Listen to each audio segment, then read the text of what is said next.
Recommendations made by the Allgemeinmedizin COVID-19 Immunization Program are increasingly being adopted by major medical organizations.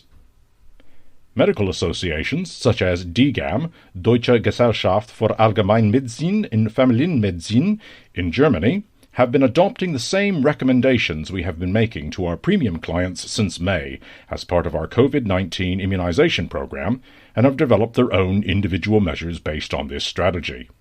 These procedures are now being adopted either as early COVID therapy or as preventative practices or in the revision of existing guidelines.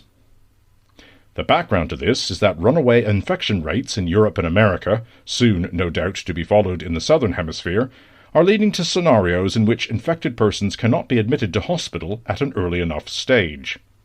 On the U.S. East Coast, for example, the point has now been reached where people showing initial symptoms do not go to hospital. COVID-19 needs a build-up of several days before it starts to cause damage in the body. The effects of the disease can be mitigated during this time, providing that the immune system is sufficiently well optimized. On average, 9 days pass from infection to the onset of lung failure, while on average patients spend the first 5 days at home. It is precisely this 5-day window of opportunity that needs to be used for targeted measures to prevent the disease taking a more severe course.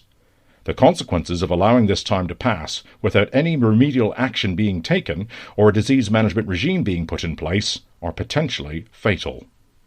Clearly, this does not apply to all patients, only those who are fated to experience a severe course of the disease.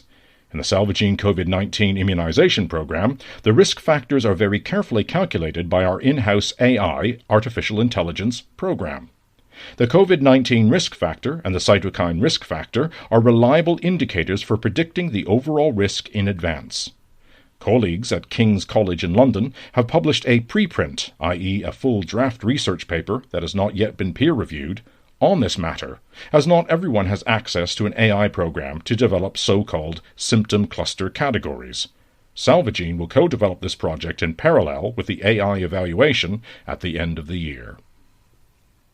As we already made clear in our C19 immunization program, SARS-CoV-2 affects many organs, the most important being the lungs, brain, heart, and vascular walls.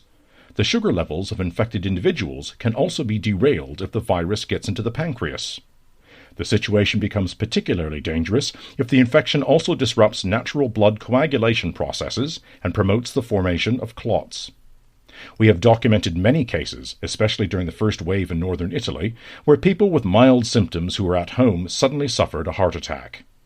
This is also the focus of the COVID-19 immunization program, to help people with mild symptoms to improve their blood coagulation by taking a variety of preventative measures before catching the disease.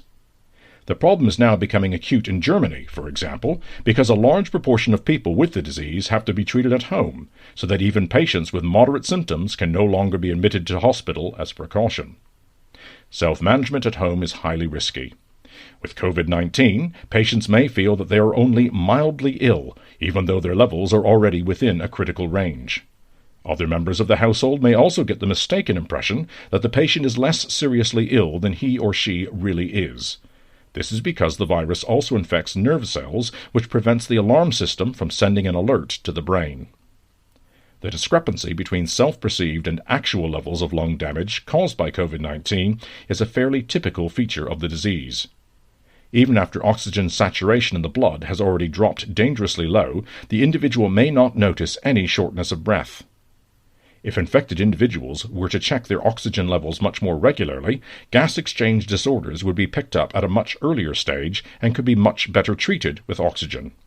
We therefore recommend that all our clients use the pulse oximeter daily for the next few weeks in order to establish their normal, healthy level. If your rate drops by more than 0.4, you are advised to contact your Allgemeinmedizin consultant without delay.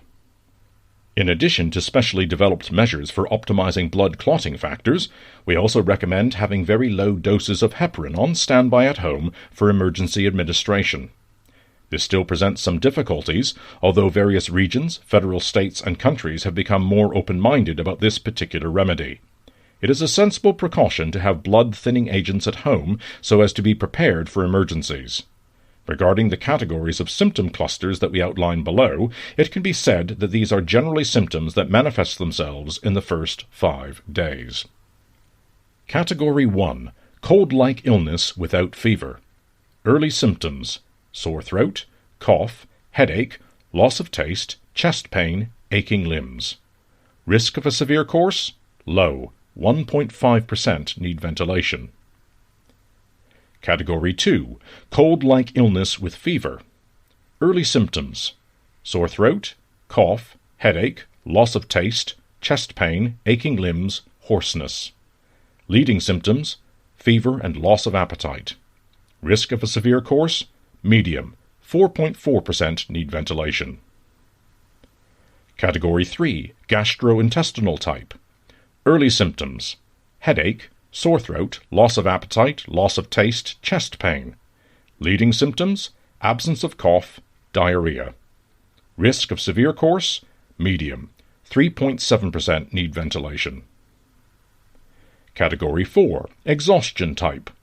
Early symptoms: headache, loss of appetite, loss of taste, chest pain, fever, hoarseness. Main symptoms: exhaustion. Risk of a severe course: high, 8.6% need ventilation. Category 5. Confusion type. Early symptoms: headache, loss of appetite, loss of taste, chest pain, fever, hoarseness, sore throat, aching limbs, exhaustion. Leading symptoms: mental confusion. Risk of a severe course: high, 9.9% need ventilation. Category 6. Abdominal respiratory type. Early symptoms: headache, loss of appetite, loss of taste, chest pain, fever, hoarseness, sore throat, aching limbs, exhaustion, mental confusion. Main symptoms: shortness of breath, diarrhea, abdominal pain. Risk of a severe course: very high, 19.8% need ventilation. This method of system cluster categorization is being introduced in parallel to the AI-enhanced systems throughout the COVID-19 Immunization Program.